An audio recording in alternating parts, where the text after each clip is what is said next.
இன்னைக்கு என்ன சொல்ல போறேன்னா, நான் இத பத்தி பேசலாமா என்ன அப்படின்னு எனக்கு தெரியல. இருந்தாலும் நான் வந்து மத்தவங்களுக்கு சொல்லணும்னு நெனைக்கிறேன். என்னன்னு கேட்டீங்க அப்படின்னா, இப்போ புதுசா வந்து யூடியூப்ல வர்றவங்க வந்து எல்லாருமே வந்து சம்பாதிக்கணும் அப்படின்ட்டு தான் வருவாங்க. ஏன் நான் நான் கூடவே அப்படிதான் நெனைச்சுட்டு வந்தேன். ஆனா வந்து நெறைய நானும் படிக்கல தான் சீரியஸாவே. நானும் படிக்கல. எனக்கும் இத பத்தின ஒரு சில விஷயம்லாம் வந்து எனக்கும் தெரியாது. ஆனா வந்து என்ன மாதிரியே நெறைய பேர் இருப்பாங்க. அவங்களுக்கு வந்து என்ன தெரியும் அப்டின்னா, பொதுவா வந்து இதுல வந்து நம்ம வீடியோ போட்டா நம்மளுக்கு வந்து காசு வரும், சம்பாரிக்கலாம் அப்டின்னு மட்டும் தான் அவங்க நெனச்சுட்டு இருக்காங்க. இத்தன நாள் நான் போட்டதுல இந்த சொல்லுவாங்க இல்லையா? யூடியூப் டியூட்டோரியல் அப்டி இப்டின்னு சொல்லுவாங்க. அதுல நான் போய் தெரிஞ்சுக்கிட்ட ஒரு விஷயம் வந்து ஈஸி கிடையாது. அது மட்டும் உண்ம. ஏதோ ஒண்ணு எடுத்து போட்டா காசு வரும் அப்டின்றது வந்து உண்ம கிடையாது. ஏன்னா அதை அதைய வந்து நம்பிட்டு நெறைய பேரு வந்து பார்த்தீங்க அப்டின்னா, எடுத்து போடுவாங்க. ஏதாவது ஒண்ணு எடுத்து போடுவாங்க. ஏதாவது பாட்டு எடுத்து போடுவாங்க. போட்டா காசு நம்மளுக்கு வந்துரும் அப்டின்னு நெனச்சுட்டு அவங்க வந்து போடுவாங்க. அந்த மாதிரி பண்ணாதீங்க. ஏன்னா வந்து நானும் நெறைய மிஸ்டேக்ஸ் பண்ணியிருக்கேன். நான் வந்து எனக்கு இது ஃபர்ஸ்ட் சேனல் கிடையாது. எனக்கு இது 2வது சேனல். நான் ஆல்ரெடி ஒரு சேனல் வச்சிருந்தேன். அது வந்து அந்த அளவுக்கு போகல. ஏன்னா வந்து நெறைய மிஸ்டேக் பண்ணியிருப்போம். அதனால வந்துட்டு நம்ம அதையே ரன் பண்ண முடியாது. நம்ம அதுல ஒரு மிஸ்டேக் பண்ணிட்டோம்னா வந்து அது வந்து மானிட்டேஷன் சொல்லிட்டு ஒரு விஷயம் இருக்கு. தெரியாதவங்களுக்கு நான் சொல்லிட்டு இருக்கேன். ஏன்னா வந்து வில்லேஜ்ல இருக்கிறவங்க, இல்ல இந்த படிப்பறிவு இல்லாதவங்க, நானும் படிக்கலங்க. ஏன்னா அதனால வந்து நீங்க என்ன அப்படி நினைச்சுக்காதீங்க. எனக்கும் வந்து அந்த அளவுக்கு நாலேட்ஜ் கிடையாது. அதனால வந்துட்டு என்ன சொல்றேன் அப்படின்னா, புதுசா போடுறவங்க இந்த சமையல் வீடியோ போடுறத வந்து நீங்களாவே வீடியோ எடுத்து, நீங்களாவே வந்து பேசி போடுங்க. சரிங்களா? நீங்களா எடுத்து பேசி போட்டீங்க அப்படின்னா ஓகே. அதைய விட்டுட்டு நீங்க சமைக்கிறதா இருக்கட்டும், இல்ல நீங்க வேற ஏதாவது எடுத்து நீங்க வந்து என்டர்டெயின்மெண்ட்டா வந்து ஏதாவது காமெடி எடுத்து போடுறோம் அப்படின்னு சொல்லிட்டு நம்ம ஏதாவது போட்டோம்னு வச்சுக்கோங்களேன், அதுக்கு வந்து காப்பிரைட்ஸ்ன்னு சொல்லிட்டு ஒண்ணு குடுப்பாங்க. அதைய வந்து நம்மளால இது பண்ண முடியாது. சரிங்களா? அதெல்லாம் வந்து குடுத்துட்டாங்கன்னு வச்சுக்கோங்களேன், அதுலருந்து நம்ம எப்படி வெளில வரணும் அப்படின்ற ஒரு விஷயமே நம்மளுக்கு வந்து தெரியாது. ஆனா கண்டிப்பா வருங்க. போட்ட உடனே வரலைனாலுமே, உங்களுக்கு கொஞ்ச நாள்ல அந்த கார்ப்பரேட்ஸ் பிரச்சனை அப்படின்னு சொல்லிட்டு ஒண்ணு வரும். அதனால வந்து புதுசா போடுறவங்களுக்கு நான் என்ன சொல்றேன் அப்படின்னா, நீங்களாவே சொந்தமா ஒரு வீடியோ எடுங்க. நீங்க சமைக்கிறதா இருக்கட்டும், இல்ல வேற ஏதாவது வந்து ஒரு நல்ல விஷயம் நீங்க சொல்றீங்க. உங்ககிட்ட நெறைய விஷயம் இருக்கு. நீங்க ஒரு நல்ல விஷயம் சொல்றது வந்து 4 பேருக்கு போகும். அப்ப உங்களோட அனுபவத்த வந்து நீங்க சொல்றீங்க. அந்த மாரி சொல்றேன்றப்ப அத வந்து இப்ப கேட்பாங்க இல்லீங்களா? அதனால வந்து அதுக்கு நீங்க ஏதோ ஒண்ணு வேற ஏதோ வீடியோ எடுத்து, நீங்க வேற ஏதோ ஸ்பீச் பண்ணி, அந்த மாரி பண்ணீங்கனாலும் அந்த வீடியோக்கும் காப்பிரைட்ஸ் பிரச்சனை வரும். என்னைய கேட்டீங்கன்னா, நான் வந்து முதல்ல வந்து அம்மன் சாமியா வீடியோ போட்டுட்டு இருந்தேன். அந்த மாரி வீடியோ போட்டாலும் நான் வந்து பேசிட்டு தான் நான் போட்டுட்டு இருந்தேன். வீடியோ மட்டும் தான் நான் எடிட் பண்ணி போட்டுட்டு இருந்தேன். அப்புறம் நான் பேசியே போட்டேன். நான் வந்து என்னால என்னால முடிஞ்சது என்னோட அனுபவத்துல பட்டத நான் வந்து சொல்லிக்கிட்டு இருந்தேன். நல்லா வியூஸ் போச்சு. ஆனா ஒரு வீடியோவுக்கு வந்து காப்பிரைட் பிரச்சனை வந்தது. அதை வந்து நான் வந்து சரியும் பண்ணியாச்சு. அதனால வந்துட்டு இப்ப நம்ம எதுக்கு அந்த மாதிரி வீடியோ எடுத்து போடணும்? நம்ம எப்படி இதே தானே சொல்றோம். இதை நம்மளே பார்த்தே போட்டுறலாமே அப்படின்னு சொல்லிட்டு தான் இப்ப நான் அந்த மாரி வீடியோ எடுக்க ஆரம்பிச்சுட்டேன். சப்போஸ் வந்து புதுசா வர யூடியூபர்ஸ்க்கு வந்து நான் என்ன சொல்றேன் அப்படின்னா, அ எதுவுமே தெரியாம உள்ள வராதீங்க. எதுவுமே தெரியாம உள்ள வந்தோன்னு வச்சுக்கோங்களேன், நம்மளுக்கு எதுவுமே தெரியாது. நீங்க உங்க எஃபோர்ட்ட போடுவீங்க. நீங்க வீடியோ எடுத்து போடுவீங்க. சாங் போடுவீங்க. இல்ல ஏதாவது டயலாக்குக்கு வந்து நீங்க பேசி போடுவீங்க. அந்த மாதிரி நீங்க போட்டீங்க அப்டின்னா, இன்னைக்கு இல்லனாலும் என்னைக்காச்சும் ஒரு நாள் வந்து காப்பீட்ஸ் பிரச்சனை வரும். அப்புறம் பார்த்தீங்க அப்டின்னா வந்து நீங்க 1000 சப்ஸ்கிரைபர் வரணும். மானிட்டேஷன்னா என்னன்னு உங்களுக்கு தெரியலன்னா நான் சொல்றேன். மானிட்டேஷன்னா வந்து நம்ம சேனல் வந்து பணம் சம்பாதிக்கிறதுக்கு வந்து ஒரு சர்டிபிகேட் மாதிரியுமே சொல்லலாம். ஒரு எக்ஸ்ப அடுத்த கட்ட நடவடிக்கை அப்படின்னு கூட நம்ம சொல்லலாம். அதுக்கு பேர் தான் மானிட்டேஷன் சொல்றது. அந்த மானிட்டேஷன்றப்ப நம்ம வந்து அப்ளை பண்றது நெறைய ப்ரொசீஜர் இருக்கு. உண்மையாலுமே அதெல்லாம் எனக்கு சத்தியமா தெரியவே தெரியாது. நானே நெறைய யூடியூப் அந்த டுட்டோரியல்னு சொல்லுவாங்க இல்லையா? அதை பார்த்து தான் நானே வந்து தெரிஞ்சுக்கிட்டேன்.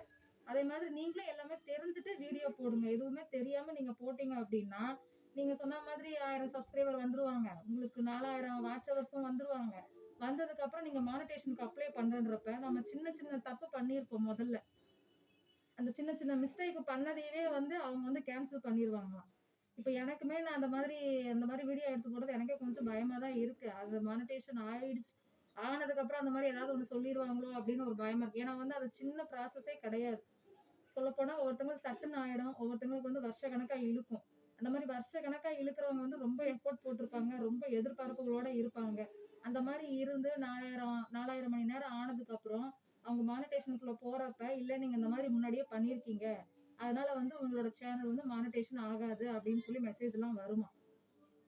அப்படி பாக்குறன்றப்ப நம்ம ஒரு பொதுவாகவே ஒரு வீடியோ போட்டோம்னா அதுக்கு வந்து வியூஸ் வரல அப்படின்னாலே நம்மளுக்கு மனசெல்லாம் சங்கடமாயிடும். நம்ம அப்படியே ஒவ்வொரு விஷயமும் பார்த்து பார்த்து நம்ம பண்ணுவோம். அந்த 4000 மணி நேரம் வர்றதுக்குள்ள யாரோ சொன்ன மாதிரி ரொம்ப பெரிய ஒரு கஷ்டம் தாங்க அது. சொல்ல முடியாத அளவு கஷ்டம். அப்படியே நம்ம சிறுக சிறுக சிறுக சிறுக டைம் எல்லாம் சேர்த்து 4000 மணி நேரம் வந்து அந்த மானிட்டேஷன் பண்ணலாம் அப்படின்னு ஒரு கனவோட நம்ம பண்றன்றப்ப, நம்ம இந்த சொன்னோம் இல்லைங்களா, ஏற்கனவே நம்ம ஒரு சின்ன மிஸ்டேக் பண்ணியிருக்கோம் அப்படின்னு சொல்லிட்டு, அந்த மிஸ்டேக் வந்து நம்ம பண்ணதே நம்மளுக்கே மறந்து போயிடும். சீரியஸாவே அந்த அளவுக்கு மறந்து போயிடும். நான் ஏற்கனவே சொன்னதுதாங்க. நம்ம அவ்வளோ லட்சியத்தோட, கனவோட வந்து ஒரு சேனல் ஆரம்பிச்சு, அவ்வளோ வீடியோ போட்டு, 1000 சப்ஸ்கிரைபர் வந்து 4000 மணி நேரம் பார்க்குற அளவுக்கு வந்து நம்ம டெய்லியும் வந்து கொஞ்சம் நம்மளால முடிஞ்ச எஃபோர்ட் போட்டுட்டே இருக்கோம். போட்டு அது இன்க்ரீஸ் ஆகுதா, போகுதா, வரலையா அப்படின்னு நம்ம வந்து இதுல உன்னி வேற எப்படி போடுறது? கொஞ்சம் நல்ல விதமா போடுவோம் அப்படின்னு சொல்லி ஒவ்வொரு விஷயமுமே நம்ம யோசிச்சு யோசிச்சு பண்ணுவோம். அந்த மாதிரிலாம் நம்ம யோசிச்சு போட்டு, அந்த அளவுக்கு நம்ம வாட்ச் ஹவர்ஸ் கொண்டு வந்து, கடைசில கடைசில வந்து நம்ம மானிட்டேஷனுக்குள்ள போறப்ப, நம்ம அந்த மாரி சொன்னோம் பார்த்தீங்களா, அந்த மாரி மிஸ்டேக் ஆயிடுச்சு, பண்ண முடியாது அப்படின்னு ஒரு விஷயம் வர்றப்ப, அந்த அந்த விஷயத்த நம்மளால தாங்கிக்கவே முடியாது. ஏன்னா வந்து ஏன்னா நம்ம அவ்வளோ எஃபோர்ட் போட்டிருப்போம். நான் என்ன சொல்றேன் அப்படின்னா வந்து, நம்ம எதுவுமே தெரியாம ஆரம்பிக்காதீங்க அப்படின்னு சொல்றேன். ஏன்னா நான் அந்த மாரி நெறைய மிஸ்டேக் பண்ணியிருக்கேன். அதனால தான் உங்களுக்கும் நான் சொல்றேன். ஏன்னா வந்து நெறைய பேருக்கு தெரியாது சீரியஸாவே. கண்மூடித்தனமா வந்து வீடியோ போட்டுட்டு இருப்பாங்க. ஏதோ ஒண்ணு எடுத்து ஏதோ ஒரு பாட்ட போட்டு விட்டா வீடியோ போகும் அப்படின்னு சொல்லிட்டு நம்மளுக்கு காசு வரும் அப்படின்னாலும் தெரியாமலே போடுவாங்க. நான் வந்து ஏன்னா தெரியாதவங்க போடுறது சரிங்க. அவங்க பக்கத்துல இருக்கிறவங்க கிட்ட உங்களால முடிஞ்ச உங்களுக்கு அதை பத்தி தெரிஞ்சுன்னா அவங்க கிட்ட நீங்க சொல்லுங்க. இந்த மாதிரி பாட்டை எடுத்து போடாதீங்க. என்னைய கேட்டா இந்த பாட்டு போடுறாங்க பாத்தீங்களா, அவங்க எடுத்து போடுற வீடியோக்கு வியூஸ் வராதுங்க. அந்த பாட்டு போடுறாங்க பாத்தீங்களா, அந்த பாட்டுக்காக வியூஸ் போகும். சரிங்களா? அதனால வந்து பாட்டு வந்து நீங்க போடாதீங்க.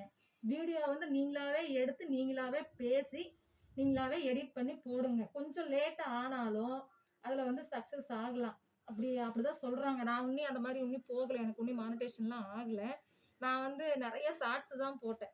சீரியஸாவே. ஷார்ட்ஸ் போட்டு எனக்கு சப்ஸ்கிரைபர்லாம் வந்துட்டாங்க. ஆனா வாட்ச் ஹவர்ஸ் வந்து ஷார்ட்ஸ்ல தான் வந்து ஏறிட்டு இருக்கு. அந்த லாங் வீடியோல வந்து நான் லாங் வீடியோ போடவே இல்ல பாத்துக்கோங்க. இப்பதான் கொஞ்சம் கொஞ்சமா போட்டுட்டு இருக்கேன். அதனால வந்து நான் பண்ண மிஸ்டேக்க தயவு செஞ்சு வேற யாருமே பண்ணாதீங்க. புதுசா ஆரம்பிக்கிறவங்க வந்து யூடியூப்ப பத்தி தெரியாம எதுவுமே போடாதீங்க. நஷ்டம் உங்களுக்கு தான். ஏன்னா வந்து பொதுவாவே வந்து நம்ம இவ்வளோ எஃபோர்ட் போட்டு அதுல ஒரு ஏமாற்றம் வருது அப்படின்னா, அது வந்து 1 நாள் 2 நாள்ல வருது, இல்ல 1 வாரத்துல வருது, ஒரு 10 நாள்ல நம்மளுக்கு தெரியுது அப்படின்றப்ப அது நம்மள வந்து அதிகமா பாதிக்காது. சில பேர் வந்து வருஷ கணக்கா போடுவாங்க. 1 வருஷம், 1 1/2 வருஷம், 2 வருஷமா கஷ்டப்பட்டு வீடியோ எடுத்து போட்டு கொஞ்சம் கொஞ்சமா வியூஸ சேர்த்து, நம்ம மணிக்கணக்கெல்லாம் சேர்த்து அப்படி அப்படி சேர்த்து போறவங்களுக்கு வந்து அந்த ஒரு ஏமாற்றம் வரன்றப்ப, அந்த ஏமாற்றத்த கண்டிப்பா சொல்றேன் அவங்களால தாங்கிக்கவே முடியாது. அதனால தான் சொல்றேன், வீடியோ போடுறப்ப இதுல இன்னும் என்னென்ன இருக்கு அப்படின்னு வந்து நெறைய பேர் டுட்டோரியல் சேனல்னு ஒண்ணு வச்சிருக்காங்கங்க. யூடியூப் சேனல்ல வந்து நீங்க எப்படி எப்படி வீடியோ போடலாம், எப்படி போட்டா உங்களுக்கு லாபம் அப்படின்னு சொல்றதுமே நெறைய சேனல் இருக்கு. அதனால வந்து தெரியாதவங்க போயி அதைய வந்து நீங்க பார்த்துட்டு அதுக்கப்புறம் வந்து எப்படி போடணுங்கிறத நீங்க தெரிஞ்சுட்டு நீங்க போடுங்க. எதுவுமே தெரியாம நீங்க அதுல வந்துட்டு ஏமாந்து நிக்காதீங்க. ஏன்னா வந்து இப்ப நானுமே இருக்குன்னு தான். ஆனா வந்து எனக்குமே எதுவுமே புரியுறது கிடையாது. அதனால வந்து நானும் நெறைய சேனல் பார்த்துட்டு தான் எனக்கு தெரிஞ்ச விஷயத்த தான் நான் உங்ககிட்ட சொல்றேன். அதனால வந்து பாட்டு யூஸ் பண்ணாதீங்க. அடுத்தவங்க வீடியோவ எடுத்து போடாதீங்க. உங்களால முடிஞ்சா நீங்களா ஓனா எடுத்து போடுங்க. அதுதான் ரொம்ப ரொம்ப நல்லது பாத்துக்கங்க. யூடியூப்ப பத்தி இந்த விஷயத்த பத்தி நான் சொல்லலாமா? அதுவும் என் வீடியோல நான் சொல்லலாமா? இல்லையா? அப்படின்றது எனக்கு தெரியல. சரி, எவ்வளவோ மிஸ்டேக் பண்ணியிருக்கோம். அதுல இதுவும் ஒண்ணா இருக்கட்டுமே. இதே வந்து 4 பேர் கேட்டு அவங்க கொஞ்சம் தெரிஞ்சுட்டாங்க அப்படின்னா, எனக்கு கொஞ்சம் சந்தோஷம் தாங்க. ஏன்னா நான் பண்ண தப்ப நீங்க பண்ணக்கூடாது பாருங்க. அதனால தான் வந்து இவ்ளோ நேரம் நான் சொல்லிக்கிட்டு இருக்கேன். இதே வந்து நான் சொல்லக்கூடாது. ஏன்னா வந்து யூடியூப்ப பத்தி நானே வந்து ஏன்னா அதுக்குன்னே சொன்னேன் பார்த்தீங்களா? அதுக்குன்னே தனியா சேனல் இருக்கு. அவங்க சொல்லுவாங்க அப்படின்னு சொல்லிட்டு. அது வந்து தெரியாதவங்க. அவங்களுக்குலாம் வந்து தெரியாது. நம்ம இதுல போய் பார்த்து தெரிஞ்சுக்கணும் அப்படின்னு தெரியாது. அதனால அதுக்கு உங்களுக்கு தெரியணுங்கிறதுக்காக தான் நான் சொல்றேன். இவ்ளோ சேனல் இருக்கு. நீங்க போய் உங்களுக்கு தெரியலைனாலும் உங்க பக்கத்துல இருக்கிறவங்க யாராவது தெரிஞ்சவங்ககிட்ட போய் நீங்க அந்த மாரி சேனல் எடுத்து குடுங்க. நான் அத பத்தி தெரிஞ்சுக்கணும் அப்படின்னு வந்து அவங்க கிட்ட சொன்னீங்கன்னா, அந்த மாரி நெறைய சேனல் இருக்குது. அத யூடியூப்ப பத்தி நெறைய தெரிஞ்சுக்கங்க. தெரிஞ்சு முடிச்சுட்டு அதுக்கப்புறமா யூடியூப்ல வந்து நீங்க வீடியோ போட்டு அதுக்கப்புறமா வந்து நீங்க எப்படி எப்படி போடணுங்கிற விஷயத்த நீங்க வந்து தெரிஞ்சுக்கோங்க. ஒரு விஷயம் தெரியாம பண்றத விட தெரிஞ்சு பண்றது ரொம்ப ரொம்ப நல்லது. எதுலயுமே தெரியாம பண்ணோம்னா நம்ம தான் வந்து கஷ்டப்படணும். அதனால தான் உங்களுக்கு இவ்வளோ தூரம் நான் சொல்லியிருக்கேன். நான் சொன்னது பிடிச்சிருந்ததுன்னா கண்டிப்பா சப்ஸ்கிரைப் பண்ணுங்க. பாய்.